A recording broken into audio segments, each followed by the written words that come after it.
À la belle époque du temps d'autrefois, et quand on s'en moque, on a bien tant à foi. Mémoire d'un corset. Beaucoup de gens n'ont rien vu et s'amusent à écrire leur mémoire. Aussi, j'ai pensé pouvoir, avec beaucoup plus de raison qu'eux, léguer à la postérité ce que j'ai vu de mes propres œillets. Si quelqu'un est aux premières loges, je dirais même aux avant-scènes pour observer, c'est à coup sûr un corset. Lui seul connaît à fond le dessous des cartes, les cancans de coulisses et mille autres choses encore. Apprenez donc, lecteur, remarquez que je ne mets pas lectrice, car c'est spécialement au sexe fort que je m'adresse. Apprenez donc, lecteur, que vous n'avez pas affaire à un corset ordinaire. Je suis en satin blanc, bordé de valenciennes. Mes agrafes et mes œillets sont en argent. Mon lacet de soie, large au moins de 3 cm, est ce que l'on peut appeler un lacet absolument remarquable. Enfin, mes goussets, en caoutchouc, le plus souple, peuvent sans fatuité se vanter d'avoir contenu plus de trésors que beaucoup de goussets d'ici-bas. Dès le début de ma carrière, je fus frappé par une catastrophe qui influa singulièrement sur la suite de mon existence. 2 jours avant ma naissance, une charmante jeune femme nouvellement mariée vint trouver Madame de Saint-Just, corsetière, avec laquelle elle eut une longue conférence. Je naquis de cet entretien. 6 personnes pendant 2 jours furent occupées à me mettre au monde, ce qui est un peu plus que pour un simple mortel. Mais aussi j'ose dire que je n'avais pas le plus petit défaut. J'étais si coquet, si gelé à voir, que toutes les demoiselles du magasin me reluquaient avec des yeux pleins d'envie. Enfin, on venait de me rouler dans du papier de soie et de me coucher dans un superbe écrin de satin bleu, quand Madame Saint-Just, corsetière, reçut le billet suivant. « Madame, vous ne continuerez pas mon corset, je passerai chez vous pour me faire prendre d'autres mesures. Les premières devant être complètement modifiées. Inutile de vous écrire la cause de ce changement, je suis sûr que vous la devinez. » Hélas, oui, je la devinais. Cette cause malencontreuse, je dis hélas, car le lendemain, je vis venir la future petite maman, et mon busque se sera d'angoisse en la voyant. Mon Dieu, qu'elle était jolie! En fait, une perfection. Aussi, je songeais avec colère qu'un autre que moi allait enlacer cette taille délicieuse. Je dois lui rendre cette justice qu'elle me trouva charmant, et eut gros cœur de ne pouvoir me prendre. Mais il n'y fallait pas songer, nous aurions sérieusement compromis une chère petite existence. Voilà comment je fus descendu sur le champ à la vitrine et placé sur les flancs d'une personne ravissante. Il est vrai, mais sans le moindre attrait pour moi, car elle était en cire. Oh, la froide petite créature, et prétentieuse et maniérée, tournant sur elle-même comme une toupie, sans une émotion, sans un battement de cœur, et par suite incapable de me comprendre. Par bonheur, ce supplice ne fut pas de longue durée. Au bout de 2 jours, je donnai dans l'œil d'une petite Parisienne, pour le moins aussi jolie que la première. On m'essaya, je me pliai avec bonheur à toutes les exigences, et je fus acheté sans même avoir été marchandé. Ici, ma situation commence à devenir tout à fait charmante. Ma nouvelle locataire était mariée et habitait un petit hôtel fort coquet, rue Rembrandt. On m'attendait avec impatience. Aussi, à peine entré, je vis tomber devant moi, comme par enchantement, robe, corsage et jupon, ainsi que le corset que j'allais remplacer. Celui-ci fut même jeté avec dédain sur un fauteuil et donné à la femme de chambre.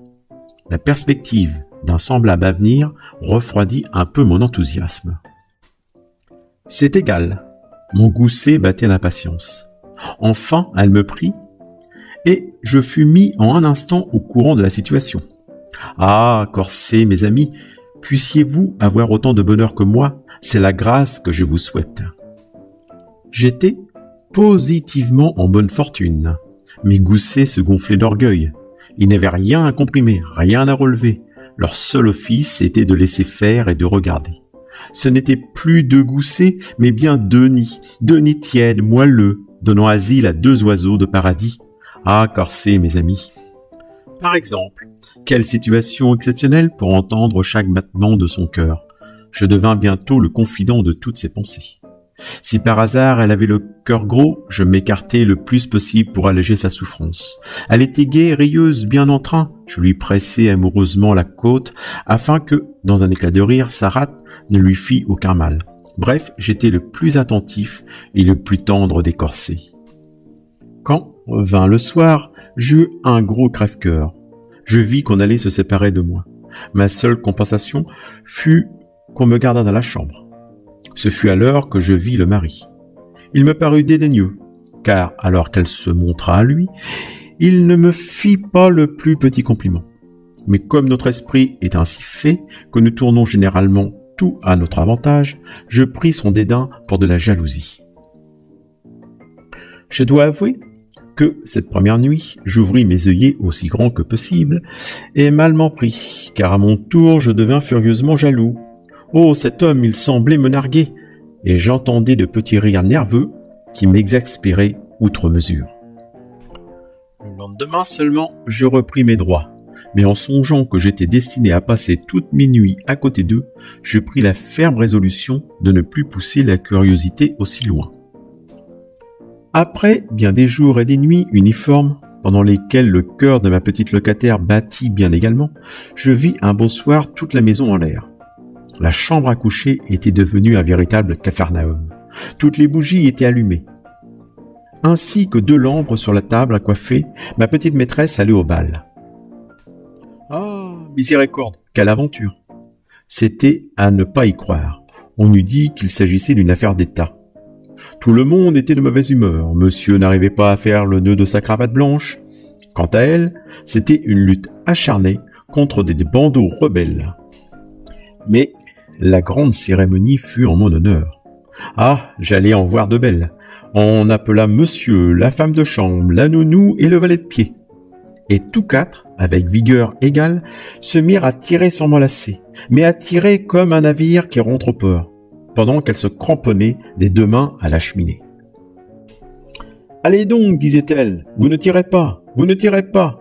C'est qu'elle le disait sans rire. C'est moi qui n'étais pas content. J'avais beau y mettre la meilleure volonté du monde, je n'en pouvais plus. Mes œillets s'en trouvaient démesurément et mon lacet maigrissait à vue d'œil. Mais ma fureur arriva à son comble quand le mari appuya son genou contre les reins de sa femme pour donner une suprême secousse. Un coup de plus et je cédai sur toutes les coutures. C'est alors que nous souffrîmes, elle et moi. Elle encore plus que moi. La pauvre mignonne était violette. Elle se mit à respirer des sels, essaya en vain de reprendre sa respiration et esquissa un sourire comme on devait en faire jadis pendant la torture. Et là-dessus, nous partîmes au bal. Voilà où je l'attendais, au milieu d'une chaleur de 45 degrés. Eh bien, elle ne broncha pas. Et pendant que son visage demeurait impassible, moi, j'entendais son pauvre petit cœur qui faisait toc toc toc, comme pour sortir. Positivement, elle me faisait pitié. Mais ce fut bien pis quand elle se mit à valser. Chaque danseur arrivait nonchalamment et lui cirait la taille. J'avais beau arc-bouter mes baleines pour la préserver. C'était à qui serait le plus audacieux. J'étais indigné. Et le mari qui ne voyait rien. Ah, si j'avais pu lui glisser 2 mots sur tout ce dont j'étais témoin. Mais non, il joue au whist. Le mari, pendant que moi, je me raidissais pour préserver sa femme, j'étais encore trop bon. Vous allez voir même jusqu'où j'ai poussé la grandeur d'âme. Vers 3 heures du matin, au milieu du cotillon, un valseur mit un billet doux dans la main de ma maîtresse, qui rougit et précipitamment le glissa dans son sein. Ah, pour le coup, j'étais aux premières loges. Je voulus savoir le contenu du dit billet. Eh bien, corset, mes amis, c'était une déclaration d'amour. Mais bête à croire que l'on avait fait exprès.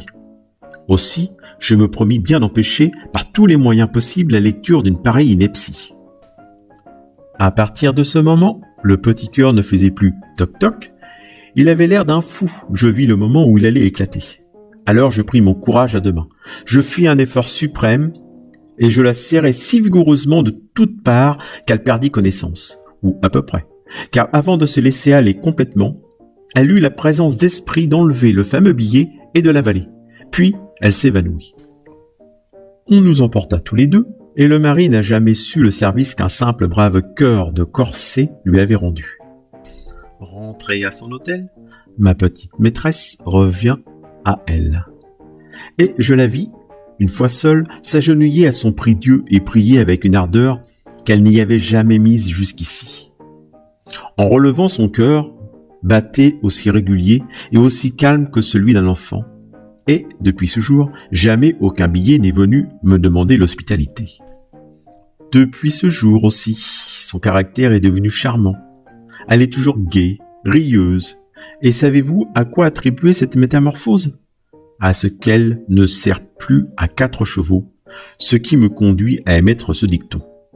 La femme qui se sert a mauvais caractère. Cette chronique, intitulée Mémoire d'un corset, est parue dans le magazine L'Art de la mode de 1897.